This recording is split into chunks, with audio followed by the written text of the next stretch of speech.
अफगानिस्तान के बीच कूटनीतिक और व्यवहारिक संपर्कों में हालिया दौरे ने एक नया मोड़ लिया है।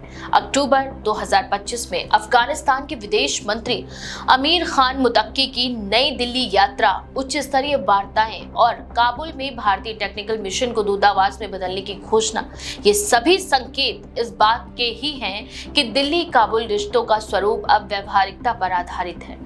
ये रिश्ता औपचारिक मान्यता के बिना भी गहन और बहुआयामी नजर आता है। सुरक्षा, आर्थिक पुनर्निर्माण और क्षेत्रीय संतुलन के व्यापक संदर्भ में दोनों पक्ष अब आपसी हितों पर काम कर रहे हैं। मुतक्की का वह दौर बहुत मायने रखता है क्योंकि वह संयुक्त राष्ट्र सुरक्षा परिषद की प्रतिबंधित आतंकवादियों की सूची में शामिल हैं।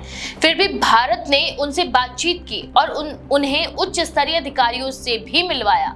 इससे साफ होता है कि भारत का रुख अब आदर्शवाद से ज्यादा वास्तविकता आधारित नीतियों की ओर झुका है। भारत ने काबुल में टेक्निकल मिशन को दूतावास में बदलने का भी ऐलान किया है, एक ऐसा कदम जो कूटनीतिक मान्यता न देते हुए भी अफगानिस्तान में सक्रियता बढ़ाने और वहां के स्थायित्व व परियोजनाओं की देखभाल का संकेत देता है। भारत के लिए इस कदम के कई तार रणनीतिक, आर्थिक और मानवीय हैं।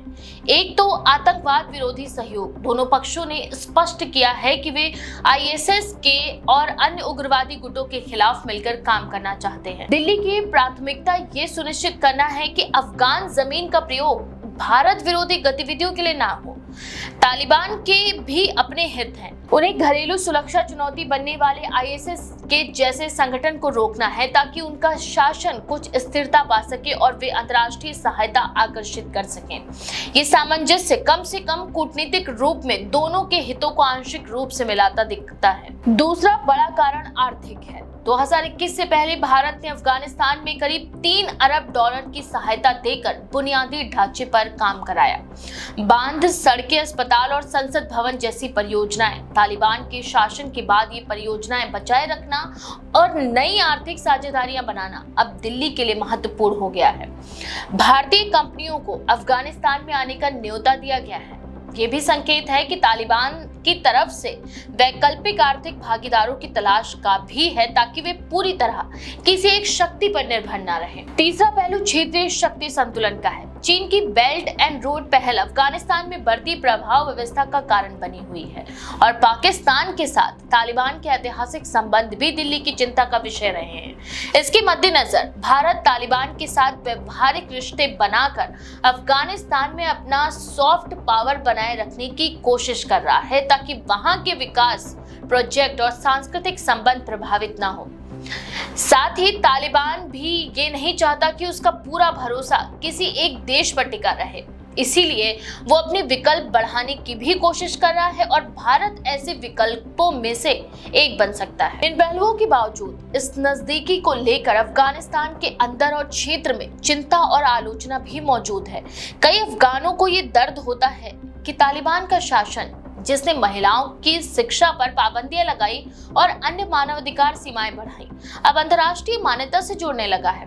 कुछ पत्रकारों और नागरिकों ने सार्वजनिक रूप से व्यक्त किया है कि दिल्ली की ये नजदीकी अफगानिस्तान के लोगों की भावनाओं के साथ टकरा सकती है और उन्हें ठगा हुआ या विस्मित महसूस करवा सकती है। वे मानते हैं कि तालिबान एक अवैध बल बनकर सत्ता पर आया था और उनकी नीतियां अफगान समाज की बहुलता और संवेदनशीलता से मेल नहीं खाती। कूटनीतिक मान्यता के सवाल पर भारत ने स्पष्ट दूरी बरती है। अभी तक दिल्ली ने तालिबान को औपचारिक रूप से मान्यता नहीं दी है और दूतावास खोलने का अर्थ भी ये नहीं है कि भारत झंडा बदलकर तालिबान के राजनयिकों को आमंत्रित कर देगा। ये संतुलन बनाए रखना ही भारत की नीति का केंद्र बिंदु दिखता है।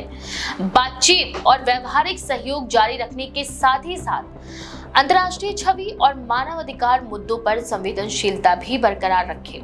यही वजह है कि भारत ने तकनीकी और कूटनीतिक कदम उठाए हैं पर पूर्ण मान्यता की ओर सीधी छलांग नहीं लगाई है। विश्लेषकों के विचार इस पर बटे हुए हैं। कुछ विशेषज्ञ इसे पाकिस्तान के लिए रणनीतिक झटका मानते हैं, विशेषकर तब जब तालिबान और पाकिस्तान के बीच रिश्तों में खटास देखी जा रही है।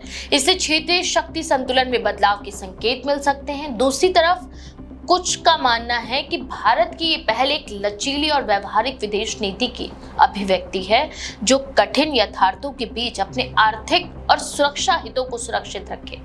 वे कहते हैं कि दबाव और बहिष्करण से समस्या हल नहीं होगी। लगातार संवाद और क्षेत्रीय सहयोग से जटिल मुद्दों का समाधान ढूंढा जा सकता है। इन सब का एक बड़ा सवाल ये भी है कि क्या इस तरह के रिश्ते पश्चिमी देशों के दृष्टिकोण को प्रभावित करेंगे।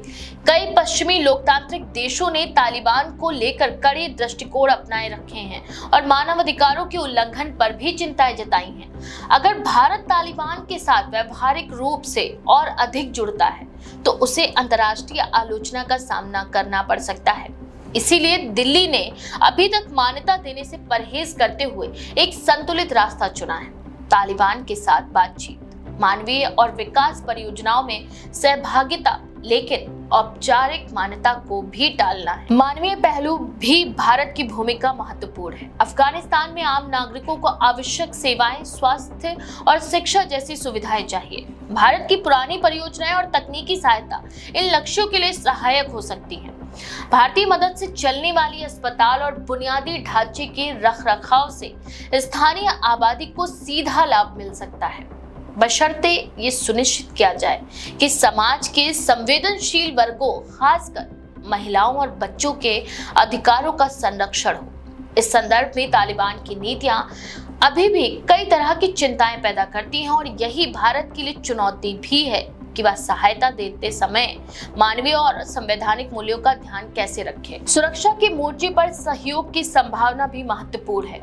आईएसआईएस, खुरासान और अन्य उग्रवादी समूह न केवल अफगानिस्तान बल्कि संपूर्ण क्षेत्र के लिए खतरा है। भारत के लिए ये अहम है कि अफगान जमीन का किसी भी तरह का दुरुपयोग भारत विरोधी गतिविधियों के लिए ना हो। तालिबान भी ये दावा कर रहा है कि वे ऐसे गुटों के खिलाफ तत्पर है, परंतु जमीन पर स्थिति जटिल है और भरोसे का निर्माण समय लेगा।